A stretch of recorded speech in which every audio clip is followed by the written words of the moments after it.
Have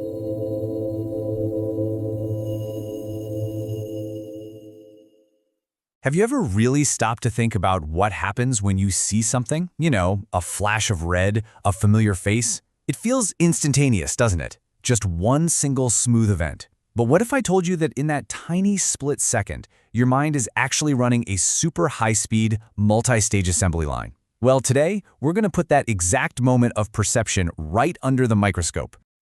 So let's really get into it. That simple act of just seeing your cup of coffee on the table, it's not one single thing.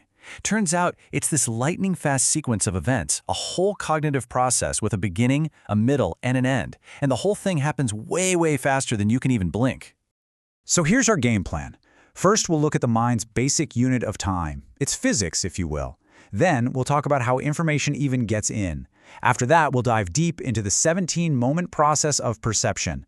And finally, we'll see how this whole model can scale up to explain much higher states of mind. All right, first up, the fleeting moment. You see, to even begin to understand this mental assembly line, we've got to get a handle on the incredible speed it operates at and the fundamental units it's working with. Okay, so the most basic unit we're dealing with here is called a Citta. Try to think of it like a single frame in the movie that is your consciousness. And its duration is, well, it's staggering. It lasts for less than a trillionth of a second. Every single thought, every feeling, everything you've ever experienced is built out of these impossibly tiny little slices of time.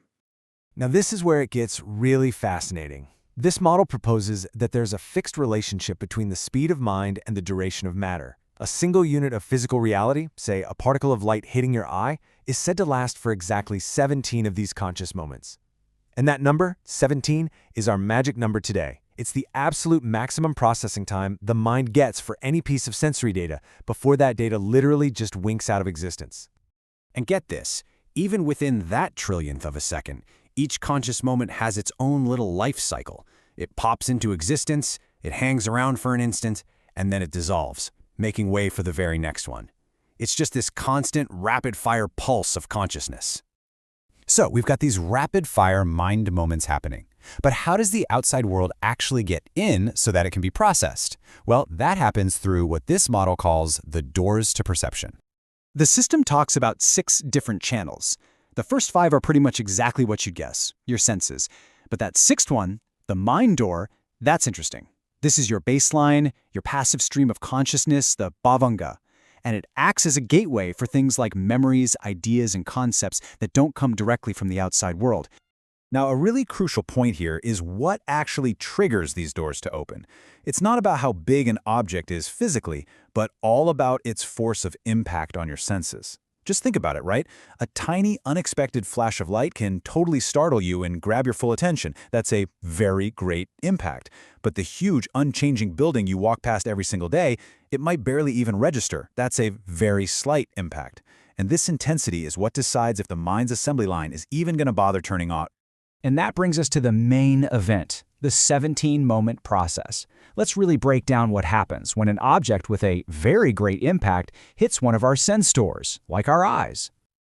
Hey, remember that number? 17. That's the lifespan of the physical object, and it's the full runtime for the mind's cognitive assembly line to see it, react to it, and then store the memory of it. Okay, let's walk down the assembly line. Imagine a flash of red light. For moments 1 to 3, your passive mind stream, the bhavanga, just gets disturbed. The factory floor rumbles. Then, moment 4, the mind officially turns its attention toward whatever that disturbance was. Moment 5, this is pure, raw seeing, not the concept of red, just color and light. Then, in moments 6 and 7, that raw data gets received and investigated. And in moment 8, a determination is made. Okay, it's red. Now for the most important part. Moments 9 to 15, the jhana phase. This is where you react. Do you like it? Do you hate it? This is the seat of choice. And in this system, it's where karma gets generated. Finally, in moments 16 and 17, the whole experience is registered, kind of leaving a mental fingerprint before the mind settles back down. And all of that happens in less than a trillionth of a second. Just wow. So, if we zoom out a bit, we can simplify that whole sequence into 4 basic stages. First, you've got pre-processing, where the mind's normal flow gets interrupted. Then comes sensing, which is the raw perception. The third and arguably most important stage is kamic action, or jhana, where we react to it. And finally, you have the after effect, where the experience gets logged. So what happens if the object's impact is just great, but not very great? Well, the process actually gets cut short. The mind goes through the whole reaction phase, the jhana, but the physical object itself dissolves before those final registration moments can happen. So you experience it, you react to it, but it doesn't leave that same mental aftertaste. And for the really weak sensory inputs, the assembly line doesn't even properly start up. The passive mind stream just kind of vibrates a little bit and then settles right back down. I mean, you are being bombarded by sensory data constantly, but most of it never even makes it to your conscious awareness. Okay, so that's the assembly line for seeing a flash of red. But the factory doesn't just handle raw materials from the outside world. What about all the internal stuff, like thinking, remembering, or even achieving those really profound states of meditation? Well, this same basic model scales up to explain all of that too. Remember that mind door we talked about? Well, right after that 17-moment process of seeing red, a whole series of mind door processes kicks in. And these are what take that raw data and turn it into, oh, that's a red stop sign, by pulling up memories and concepts. This is how raw sensation becomes meaningful perception. The framework also maps out these incredibly focused states of mind. The absorption process is what happens when the assembly line stops processing external data like flashes of light, and instead focuses intensely on one single purely mental object, like a concept you'd use in deep meditation. The machinery is the same, but the object of attention is internal and much more profound. And of course, there's a step-by-step process for that as well. The mind moves through a preparation phase, it gains access to the state, and then it adapts to it. And then comes this really fascinating step called change of lineage, which is this critical moment where consciousness is said to fundamentally shift its whole operating system from a mundane level to a sublime one, right before it achieves full absorption. And in its original context, this model all culminates in describing the ultimate mental event, the path process. This is framed as this unique, one-time-only cognitive sequence where the entire assembly line is retooled for its highest possible purpose, to permanently alter the mind and realize enlightenment. So if you take one thing away from all of this, let it be this. Our smooth, continuous experience of reality is really kind of an illusion.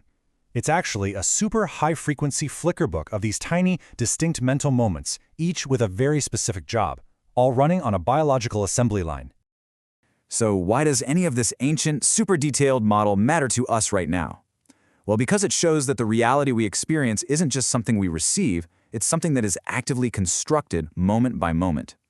It gives us this high-definition map for mindfulness, and it pinpoints that critical jhana phase as the choice point where we can actually intercept our automatic reactions. It's basically a blueprint for how every single experience, from the most mundane to the most profound, is built from the ground up.